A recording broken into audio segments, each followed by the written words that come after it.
Welcome to Nanak classes. दोस्तों, Nanak classes के YouTube channel पे आपका स्वागत है। आज हम राजस्थान सामान्य अध्ययन का जो आपको 6 बजे टेस्ट मिला था, सिंचाई परियोजना और जल संरक्षण से संबंधित जो टॉपिक मिला था, 6 बजे आपको टेस्ट मिल गया। और जिस विद्यार्थी ने कर लिया, किस प्रकार के क्वेश्चन आपने किए, क्या सोल्यूशन था, तो उसका एक वीडियो के माध्यम से हम सोल्यूशन करते हैं। तो रोज 9 बजे आपको जो ऐप के अंदर टेस्ट मिलता है, पहले सबसे पहले भूगोल स्टार्ट किया, इतिहास, अर्थव्यवस्था, राजनीति, सारी कला संस्कृति की हम चर्चा करेंगे। 6 बजे आपको टेस्ट मिलता है, 9 बजे आपको व्याख्या मिल जाती है। तो आने वाली जितनी भी एग्जाम है, चाहे राजस्थान सूचना सहायक है, ईओआरओ है, आरएस, एलडीसी, बीएसटीसी, सब एग्जामों में आपके काम आएगा। तो स्टार्ट करें इस क्लास को। सिंचाई परियोजना और जल संरक्षण। पहला प्रश्न देखो, इंदिरा गांधी नहर का निर्माण कार्य वर्ष 1998 से प्रारंभ हुआ और इसका उद्गम प्रारंभ हुआ। देखो, ये प्रश्न बार बार वर्तमान में इंदिरा गांधी नहर से प्रश्न खूब पूछे जा रहे हैं। रीट में पूछा था, इसकी शुरुआत कंवर सेन के द्वारा 1958 में, और इसका उद्गम अभी कल पेपर हुआ था हाईकोर्ट एलडीसी का, उसमें पूछा था कि इंदिरा गांधी नहर कहां से निकलती है, हरिके बैराज से।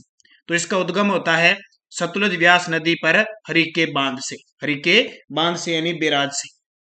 और आपको बताया 31 मार्च 1958 को इस परियोजना की शुरुआत हुई थी। उस समय इसका नाम था राजस्थान नहर। और 2 नवंबर 1984 की बात है, इसका नाम परिवर्तित करके इंदिरा गांधी नहर कर दिया, क्योंकि 31 अक्टूबर 1984 को इंदिरा गांधी की मृत्यु हो गई थी। तो ये सतलुज और व्यास नदी के संगम पर पंजाब का जो फिरोजपुर जिला है ना, वहां पे ये हरिके बांध बना हुआ है, वहां से ये निकाली गई। निम्नलिखित में से पश्चिमी राजस्थान में सिंचाई हेतु किस नहर परियोजना का विकास किया गया है? बहुत ही शानदार, ये पश्चिमी राजस्थान की मरुगंगा इसको कहते हैं, इंदिरा गांधी नहर परियोजना। इस पे टोटल 7 लिफ्ट नहर है, वर्तमान में कार्यरत है। 8वीं जो लिफ्ट नहर है वो निर्माणाधीन है, 9वीं प्रस्तावित है, यानी 9 लिफ्ट नहर है, लेकिन कार्यरत पूछे तो 7 है, तो उत्तर 7 आएगा।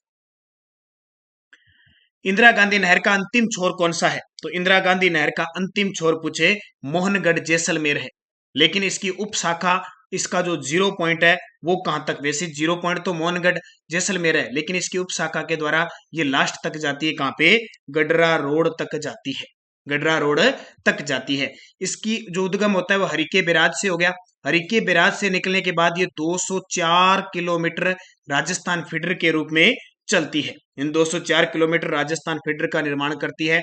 फिर ये क्या करती है, 189 किलोमीटर फिर इसकी मुख्य नहर की लंबाई है। ये मसीता वाली हेड से लेकर आपके पुग्गल हेड तक के निर्माण करती है। ये प्रथम चरण में इसका निर्माण हुआ था, और फिर सेकंड चरण में पुग्गल हेड से लेकर पुग्गल बीकानेर से लेकर और इसका निर्माण मोहनगढ़ जैसलमेर तक 256 किलोमीटर हुआ। तो जोड़ लो, टोटल इसकी लंबाई हो जाएगी 445 किलोमीटर मुख्य नहर की, और 204 किलोमीटर और जोड़े तो 649 किलोमीटर टोटल इसकी लंबाई हो जाएगी। ये अक्सर पेपर में पूछा जाता है। अगला प्रश्न देखो, कौन सा कथन सही नहीं है? कौन सा कथन है सही नहीं है? देखो, कुएं व नलकूप राजस्थान में सिंचाई के प्रमुख साधन है। बिल्कुल सही है एकदम, क्योंकि नलकूप से पूरे राजस्थान में सबसे ज्यादा सिंचाई होती है। 2 नंबर पर कुएं, 3 नंबर पे नहर।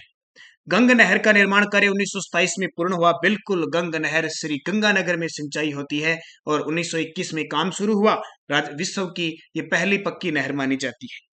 इंदिरा गांधी नहर के जल का उपयोग केवल सिंचाई के लिए होता है, ये गलत है। केवल सिंचाई के लिए नहीं होता, ये बहुउद्देशीय परियोजना के लिए काम आती है। सिंचाई, पेयजल, इसमें कई जगह जल विद्युत का निर्माण भी किया जाता है। खड़ी शुष्क राजस्थान में जल संरक्षण की परंपरागत विधि है। बिल्कुल, ये बात सही है। तो उत्तर आ जाएगा 3 नंबर। और आपको ऐप के अंदर अपना जो नानक क्लासेज ऐप है, इसमें ये जो टेस्ट सीरीज मिल रही है ना, ये ध्यान रखना, पूरे साल के 200 रुपए, पूरे साल आपको राजस्थान जीके की टेस्ट मिलती जाएगी। सेकंड ग्रेड का आज टेस्ट हो गया। कॉलेज लेक्चरर का 15 मार्च से पहला टेस्ट है, ठीक है। इसके अलावा करंट अफेयर से सारी जो टेस्ट सीरीज चल रही है, आप जो भी जिस क्षेत्र में आप तैयारी कर रहे हैं वो टेस्ट सीरीज लें और अच्छे तरीके से मेहनत करें, ताकि आने वाली जो भी भर्ती है उसमें आप सफल हो सको। देखो, सफलता प्राप्त करने के लिए आपको मेहनत करनी पड़ेगी, अभ्यास करना पड़ेगा, ठीक है, ये याद रखना। इंदिरा गांधी नहर की शाखाओं का उत्तर से दक्षिण का सही क्रम, ज्यादातर मैं कोशिश कर रहा हूं आए हुए प्रश्नों को ज्यादा। तो इंदिरा गांधी नहर पर शाखाएं हैं, जैसे लिफ्ट नहर है वैसे शाखाएं भी है, ठीक है। तो शाखाएं देखो, लगभग 9 शाखाएं, इसकी भी खूब सारी शाखाएं हैं। तो इसकी शाखाओं का उत्तर से दक्षिण की बात करें तो उत्तर में श्री गंगानगर है, तो गंगानगर है तो जाहिर सी बात है गंगानगर का कोई शहर आएगा, तो अनूपगढ़। सबसे पहले अनूपगढ़, अनूपगढ़ शाखा हम कहते हैं ना, अनूपगढ़ शाखा वाला पानी। अब जी गड़साना, रावड़ा का जी का बंदा है जीता भी अनूपगढ़ वाला कहने अनूपगढ़ शाखा हम पानी छोड़ दियो के, पुगलगढ़ शाखा हम छोड़ दियो के, सुरतगढ़ ब्रांच में छोड़ दियो के, यहाँ कहानी तो अनूपगढ़, ठीक है। फिर पुगलगढ़, फिर बिरसलपुर और फिर चारण वाला, ठीक है। यूं अलावा फिर शहीद बिरबल आ जाएगा, सागरमल गोपा शाखा आ जाएगी, यूं पहला सुरतगढ़ है, यानी ऑप्शन के आधार पर काम करना है अपने को। और एकमात्र ऐसी शाखा है जो एक रावतसर जो आपके बाई साइड से निकलती है, बाकी सारी दाई साइड से निकलती है। तो उत्तर हो जाएगा 3 नंबर। अगले देखो, इंदिरा गांधी नहर की चौधरी कुंभाराम लिफ्ट नहर से राजस्थान के कौन से जिले लाभान्वित होते हैं? अब 7 लिफ्ट नहर है जिनकी निर्माण कार्य चल रही है, तो भी में एक लिफ्ट नहर है चौधरी कुंभाराम लिफ्ट नहर। तो चौधरी कुंभाराम लिफ्ट नहर ने फायदों किन मिला? हनुमानगढ़ और चूरू ने। सुमेलित नहीं है। अब ये लिफ्ट नहरें हैं, देखो, कोलायत लिफ्ट नहर जोधपुर बीकानेर, सही है। गजनेर लिफ्ट नहर बीकानेर नागौर, ये भी सही है। फलोदी लिफ्ट नहर जैसलमेर बीकानेर, ये भी सही है। बागड़सर लिफ्ट नहर बीकानेर जैसलमेर, गलत है। बागड़सर लिफ्ट नहर इनका दूसरा नाम है वीर तेजाजी लिफ्ट नहर, ओनली बीकानेर को ये फायदा देती है, ठीक है। अगला देखो, इंदिरा गांधी नहर परियोजना के अनुसार कौन से कथन गलत? देखो, सिंचाई परियोजना का नाम है इंदिरा गांधी नहर, पक्की याद रखनी ढंग।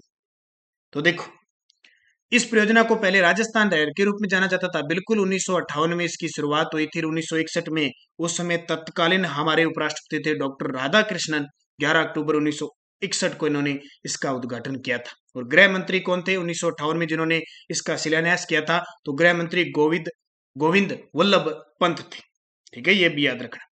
और 1982 में इसका नाम बदलकर इंदिरा गांधी लिफ्ट नहर परियोजना कर दिया। 1982 में इसका नाम बदलकर इंदिरा गांधी लिफ्ट नहर परियोजना कर दिया। तो लिफ्ट नहर परियोजना कर दिया। इंदिरा गांधी नहर परियोजना में 5 लिफ्ट नहरें। नहर की कल्पना शार्दुल सिंह ने की थी। और क्या कहता है? नहर हरियाणा से नहीं गुजरती है।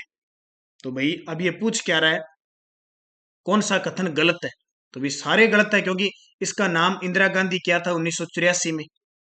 5 लिफ्ट नहर नहीं है, वर्तमान में 7 है। नहर की कल्पना शार्दुल सिंह ने नहीं की थी, ये ध्यान रखना। नहर हरियाणा से नहीं गुजरती है, ये भी गलत है। तो 1 2 3 है 4। माही बजाज सागर परियोजना संयुक्त उपक्रम है। माही बजाज सागर परियोजना तो ये बहुउद्देशीय परियोजना है, ये 2 की है, गुजरात और राजस्थान की। गुजरात इसके पानी का प्रयोग करता है 55% और राजस्थान करता है 45%। लेकिन जो विद्युत मिलती है 144 मेगावाट, वो 100% राजस्थान को मिलती है। अब ये माही बजाज सागर जो बांध है ना, ये राजस्थान के बांसवाड़ा जिले के बोरखेड़ा गांव है, वहां पे बना हुआ है। और राजस्थान का सबसे लंबा बांध है, सबसे ज्यादा इसको लाभ मिलता है बांसवाड़ा। निम्न में से कौन सा जिला माई हाई लेवल केनाल शुद्ध पेयजल प्रोजेक्ट से प्रत्यक्ष रूप से संबंधित नहीं है? तो कौन सा जिला, निम्न में से कौन सा जिला माही हाई लेवल केनाल शुद्ध पेयजल प्रोजेक्ट से प्रत्यक्ष रूप से लाभान्वित नहीं है? तो भाई डूंगरपुर है, वो लाभान्वित नहीं है, क्योंकि राजस्थान का जो बजट पेश हुआ था एक 2018-19 के अंदर, कब की बात है? 2018-19 का, वसुंधरा सरकार के समय हुआ था। तो एक रीजन वाटर ग्रिड बनाया था ताकि पेयजल की आपूर्ति हो, और जो दूरगामी समाधान करने के लिए आपका जो राजसमंद है, चित्तौड़गढ़ है, उदयपुर है, इन ग्रामीण क्षेत्रों को शुद्ध पेयजल के लिए लगभग ये माही हाई लेवल केनाल है वो बनाया गया था। तो अब अपने तो दिमाग में आ जाता है माही का नाम आते डूंगरपुर बांसवाड़ा, तो सही होगा। लेकिन ये माही हाई लेवल केनाल शुद्ध पेयजल प्रोजेक्ट बनाया था ये राजसमंद चित्तौड़गढ़ उदयपुर के लिए। राजस्थान को नर्मदा नदी का कितना हिस्सा प्राप्त होता है? ये बड़ा शानदार प्रश्न है, ये बार बार 2 बार प्रश्न आ चुका है 2022 में। 0.50 एमएफ पानी मिलता है। ये नर्मदा नहर है, ये सरदार सरोवर बांध गुजरात से निकाली गई है। इसकी कुल लंबाई देखें तो 532 किलोमीटर है, लेकिन राजस्थान में सिर्फ इसकी लंबाई 74 किलोमीटर है। कितनी? 74 किलोमीटर है।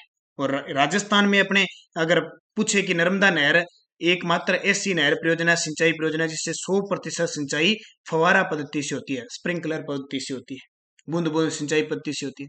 और राजस्थान के जालोर और बाड़मेर जिले से लाभान्वित है। भाखड़ा बहुउद्देशीय परियोजना किसका संयुक्त उपक्रम है? अब भाखड़ा नागल परियोजना हम पढ़े तो 3 राज्य आते हैं, राजस्थान, पंजाब, हरियाणा।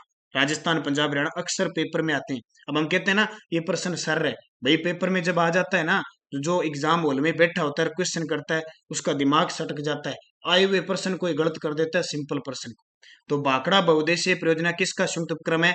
राजस्थान, पंजाब और हरियाणा। और ये प्रश्न आता है कि इसमें राजस्थान का हिस्सा है 15.2%। राजस्थान का हिस्सा कितना है? 15.2%। ये जरूर याद रखना। और भाखड़ा बांध है ना, वो सतलज नदी पर पंजाब में बना हुआ है। कौन सा संयोग सही है? कौन सा संयोग सही है बी। देखो जाखम परियोजना उदयपुर बांसवाड़ा, नर्मदा बाड़मेर सिरोही, सोम कमला अंबा डूंगरपुर उदयपुर, सिद्धमुख नहर हनुमानगढ़ गंगानगर बीकानेर। तो इसका सही जवाब हो जाएगा सोम कमला अंबा। ये डूंगरपुर उदयपुर से लाभान्वित है, बिल्कुल सही है। क्योंकि जाखम है ना जो वो प्रतापगढ़ जिले के में निकलती है और जाखम नदी पर बांध बनाए गए। और जाखम बांध की बात करें तो राजस्थान का सबसे ऊंचा बांध है, 81 मीटर ऊंचा है और लंबा है ये 253 मीटर है। इससे लाभान्वित होते हैं प्रतापगढ़ और चित्तौड़गढ़। तो ये गलत हो गया ना। नर्मदा पूछे तो इससे बाड़मेर और जालोर लाभान्वित होते हैं, ये वैसे ही गलत हो गया। और सिद्धमुख से पूछे तो हनुमानगढ़ और चूरू ये लाभान्वित होते हैं, तो ये गलत हो गया। तो उत्तर सही क्या गया, सोम कमला अंबा। सिद्धमुख नहर सिंचाई परियोजना का नदियों का अतिरिक्त पानी प्राप्त होता है। ये प्रश्न आते ही आते हैं, जो प्रश्न मैं आपको करवा रहा हूँ आए हुए प्रश्न है। रावी और व्यास, सिद्धमुख नहर सिंचाई परियोजना किन नदियों से निकाले अतिरिक्त पानी के लिए है, तो रावी व्यास। तो सिद्धमुख नहर सिंचाई परियोजना राजस्थान के खासकर का जो हनुमानगढ़ जिले का नौर और भादरा क्षेत्र है और चूरू जिले का जो राजगढ़ और तारानगर तहसील है इन्हें सिंचाई उपलब्ध कराता है। और एक प्रश्न यहाँ से आता है, ये किसके सहयोग से है, तो यूरोपियन जो ईयू है ना, यूरोपियन आर्थिक समुदाय के वित्तीय सहयोग से काम कर रहा है। ठीक है, ये जरूर याद रखना। जाखम बांध का शिलान्यास निम्न में से किन के द्वारा किया गया, तो जाखम बांध का शिलान्यास तत्कालीन उस समय मुख्यमंत्री थे मोहनलाल सुखाड़िया ने किया, जाखम नदी पर प्रतापगढ़ में। गरदड़ा वृहद पेयजल परियोजना राजस्थान के निम्न में से किस जिले से संबंधित है, तो गरदड़ा वृहद पेयजल परियोजना है वो बूंदी के अंदर है। और आपको पता है 13 जिले में पूर्वी राजस्थान नहर परियोजना के लिए लगातार राष्ट्रीय स्तर पर इसको स्वीकृति देने के लिए काम किया जा रहा है। तो उसमें लगभग ये पेयजल परियोजना सारी आ जाती है। आपके इसरदा, परवन है, गरदड़ा, ये इसके तहत ही बन रहे हैं सारे बांध। भीम सागर और छापी सिंचाई परियोजना किस जिले में है, भीम सागर और छापी सिंचाई परियोजना झालावाड़ में है। भीम, छापी, हरिश्चंद्र, चोली ये सारी झालावाड़ के अंदर है। जबकि कोटा के अंदर एक फेमस याद रखना सावन भादो परियोजना है। टोंक के अंदर बिसलपुर है और सवाई माधोपुर के अंदर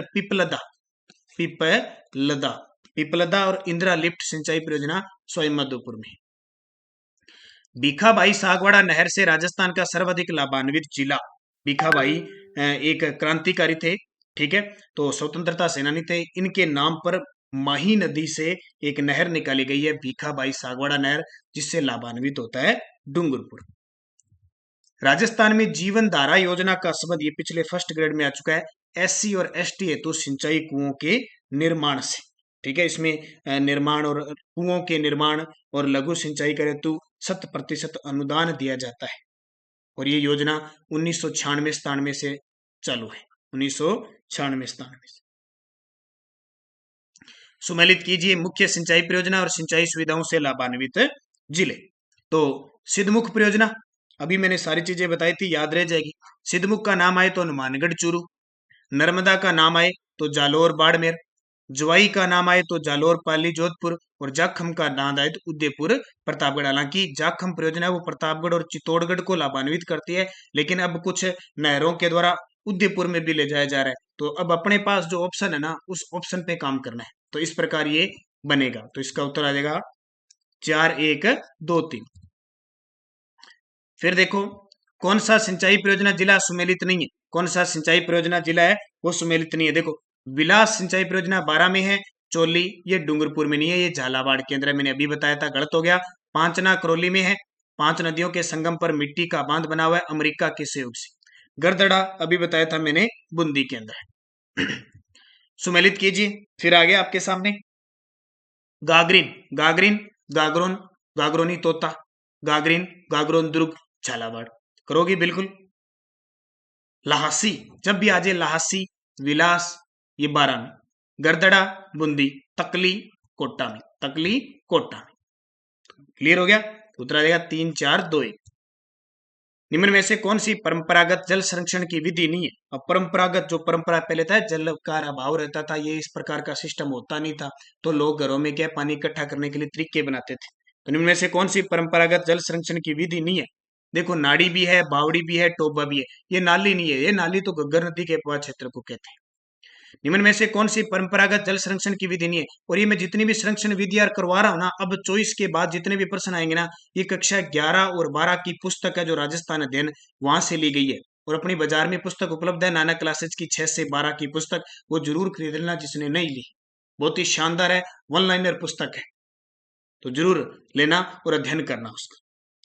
तो कौन सी फिर विधि नहीं है, देखो कौन सी विधि नहीं है, कुई है, कुंडी है, खड़ीन है, टांका है, ट्यूबवेल। ये ट्यूबवेल जल संरक्षण की विधि नहीं है, ध्यान रखना। ट्यूबवेल से पानी निकालते हैं, नलकूप के रूप में कह सकते हैं। चंबल परियोजना से किस बांध से विद्युत उत्पादित नहीं होती है? अब चंबल नदी बहुउद्देशीय परियोजना पड़ी है, 4 बांध है, ठीक है, गांधी सागर है, राणा प्रताप सागर, जवाहर सागर, कोटा। तो कोटा बैराज से सिर्फ सिंचाई और पेयजल मिलता है, बाकी तीनों से 386 मेगावाट बिजली मिलती है, जो 50% राजस्थान को और 50% है मध्य प्रदेश को। मध्य प्रदेश और राजस्थान की संयुक्त परियोजना चंबल नदी परियोजना में राजस्थान का हिस्सा कितना है? तो राजस्थान का 50%, तो मध्य प्रदेश का कितना हो गया? 50%। चंबल घाटी परियोजना में कौन सा बांध प्रथम चरण में बना? देखो प्रथम चरण, द्वितीय चरण, यानी 4 बांध है, तो 2 चरणों में बने। तो गांधी सागर और जो कोटा बैराज है ना, ये दोनों ही प्रथम चरण में बने थे। राजस्थान व गुजरात के बीच माही नदी के जल उपयोग करने हेतु समझौता कब हुआ था? देखो दोनों के बीच समझौता हुआ था, कब हुआ था? 1966 को। कब? 1966 को हुआ था। फिर देखो असत्य कथन बताओ। जाखम सिंचाई परियोजना प्रतापगढ़ में है, सही है। बिशलपुर सिंचाई परियोजना टोंक में है, ये भी सही है।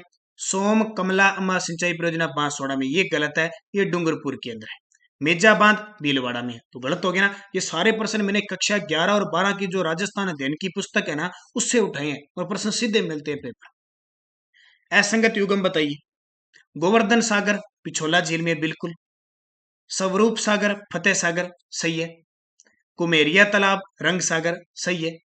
पिछोला रक्त तलाई, ये गलत है, ठीक है, इनका संबंध इनसे है, ये गलत है, पिछोला रक्त तलाई। किस परियोजना से जयपुर अजमेर टोंक क्षेत्रों को जलापूर्ति की जा रही है? तो जब भी नाम आए अजमेर का केकड़ी, टोंक, बिशलपुर, जयपुर का क्षेत्र है, तो बिशलपुर बांध ये टोंक में बनास नदी पर बना है। दूध तलाई झील किस जिले में है? दूध तलाई झील है उदयपुर में। दूध तलाई झील कहां पे है? उदयपुर के अंदर। निम्न में से उदयपुर शहर से संबंधित, देखो रोज शाम को 6 बजे टेस्ट होता है, कल जो शाम को टेस्ट होगा उसका नाम है फसल यानी कृषि व कृषि जलवायु खंड, जो 10 कृषि जलवायु खंड है उनकी चर्चा हम करेंगे। तो कौन सा सागर या कौन सा झील है वो उदयपुर से संबंधित नहीं है? तो देखो अमरकुंड झील है, मादला मगरा, ये देखो भाई ये प्रश्न रीट लेवल फर्स्ट में आया था, किसी विद्यार्थी ने अगर देखा होगा तो रीट लेवल फर्स्ट में। और ये देखो अपनी 6 से 12 की जो पुस्तक है इसमें इस एग्जिट ऐसे प्रश्न बनाया हुआ है, और यहाँ फिर मैंने दे दिया 6 से 12 की पुस्तक से प्रश्न आया कि हाल ही में चर्चा में है मादला मगरा किस जिले में? उदयपुर में। बहुत सारे विद्यार्थी गलत करके आगे, छोड़ के आगे कि सुना नहीं है मैंने तो बाबा का बंगड़ार, प्यारी टापुर वो सुना है। ये प्रश्न देखो सीधा पड़ा, अब नहीं बढ़ाया मैंने, उस पुस्तक में देख लो। रुंडेला तालाब नवल सागर, तो ये 4 नंबर गलत हो जाएगा, नवल सागर बूंदी में। सुख सागर तालाब काला सागर तालाब किस जिले में है? सुख सागर काला सागर सवाई माधोपुर में। फिर देखो तालाबों व जिलों से संबंधित असत्य बताइए। ये सब पुरानी तकनीक से संबंधित है, तो प्रश्न जल संरक्षण का जब भी आज प्रश्न आता है, देखो मुथाना तालाब, कौन सा? मुथाना तालाब पाली में है, सही है। सेना पानी तालाब चित्तौड़गढ़ में है, ये सही है। गढ़सीसर बूंदी, ये गलत है, गढ़सीसर जैसलमेर में है। कहां पे? गढ़सीसर जैसलमेर में है, तो ये गलत हो गया। दांतीवाड़ा तालाब पाली में है, ये सही है। तालाबों व झीलों से संबंधित असत्य बताइए। देखो हिमावास पाली में है, बागोलिया उदयपुर में है, एडवर्ड सागर डूंगरपुर में है, तेज सागर बूंदी, ये गलत है। तेज सागर जो तालाब है वो प्रतापगढ़ में है। कहां पे? प्रतापगढ़ में, डी गलत हो जाएगा। कौन सा तालाब भीलवाड़ा जिले में नहीं है? कौन सा तालाब? भीलवाड़ा में। आपको पता है तालाब सबसे ज्यादा भीलवाड़ा क्षेत्र में। कुएं नलकूप आपको जयपुर अलवर साइड खूब मिलेंगे, भरतपुर साइड यहाँ खूब मिलेंगे। नहरी तंत्र पूछे तो श्री गंगानगर का सिंचाई क्षेत्र ये मिलेगा, इंदिरा गांधी नहर, तो इनको याद रखना। झरने वगैरह मिलेंगे तो डूंगरपुर उदयपुर बांसवाड़ा मिलेंगे। कौन सा तालाब भीलवाड़ा जिले में नहीं? तो सरेरी बांध है, खारी बांध है, मेजा बांध। अभी रेट लेवल फर्स्ट में आया था मेजा बांध किस नदी पर? कोठारी नदी पर भीलवाड़ा में बना हुआ। ये देखो सरेरी बांध है, खारी बांध है, ये भीलवाड़ा में, हिमावास पाली में है। तो अब निरंतर अगर पढ़ रहे हो ना तो आपको कहीं दिक्कत आएगी नहीं जीके के अंदर। और ये 200 रुपए में पूरे साल जीके आपने पढ़ लिया, मैं कहता हूँ गलत नहीं होगा, एक एक प्रश्न आपको करवाऊंगा। कौन सा तालाब चित्तौड़गढ़ जिले में नहीं? कौन सा तालाब चित्तौड़गढ़ जिले में नहीं है? देखो, पद्मिनी तालाब है, वानकिया तालाब है, मुरालिया तालाब है, हिंडोली तालाब नहीं है। हिंडोली तालाब है वो बूंदी के अंदर है। हिंडोली तालाब कहाँ पे है? बूंदी में। कौन सा तालाब बूंदी जिले में नहीं है? अब बूंदी जिले में आ गया। मुथाना तालाब गलत है, मुथाना तालाब पाली में है, पीछे पढ़ के है, मुथाना तालाब पाली में है, गलत हो गया। कीर्ति मोरी है, बरड़ा है, रिडोला है, ये सारे हैं। बागोलिया तालाब किस जिले में? बागोलिया उदयपुर। मैंने वही फोकस किया है जो आपको नहीं आते, ज्यादातर वो क्वेश्चन ज्यादा करूंगा मैं। कई टॉपिक होते हैं जहां नहीं पढ़े होते वहां से। जाजली, अचलावदा, सांखथली, तेज सागर, गंदेर, खेरोट, रायपुर तालाब किस जिले के अंदर है? तो ये प्रतापगढ़ के अंदर। कहां पे? प्रतापगढ़। झील व जिले से संबंधित असत्य बताइए। देखो, विजय सागर झील अलवर में है, सही है। प्रताप सागर जोधपुर में है, ये भी सही है। टोरडी सागर अजमेर, ये गलत है। टोरडी सागर टोंक के अंदर है। कहां पे? टोंक में, तो गलत हो गया। छापवाड़ा, छापवाड़ा झील है जयपुर में। नागतलाई, जुग्गर, मचमेड़ी, निद्र झील किस जिले में है? नागतलाई, जुग्गर, मचमेड़ी, निद्र झील किस जिले में है? करौली में। और जब भी करौली का नाम आए तो एक याद रखना, जगरौली। जगरौली नाम की एक बोली है, जागरौली है जगरौली, वो भी करौली में बोली जाती है। अजीत सागर बांध कहां पे है? ये तो सुना ही है आपने, झुंझुनू के अंदर है। असत्य कथन बताओ।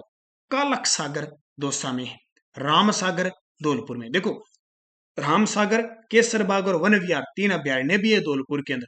गेब सागर, ये गेब सागर डूंगरपुर के अंदर है, ये गलत हो गया। सरदार समद पाली में है, ये सही है। असुमेलित बताइए। रायपुर बांध सीकर में है, सही है। तलवाड़ा झील सीकर, ये गलत है। तलवाड़ा झील तो हनुमानगढ़ में है। तलवाड़ा झील है हनुमानगढ़ तिब्बत सील में है, तो गलत हो गया। राजस्थान की सबसे निची झील इसको कहते हैं।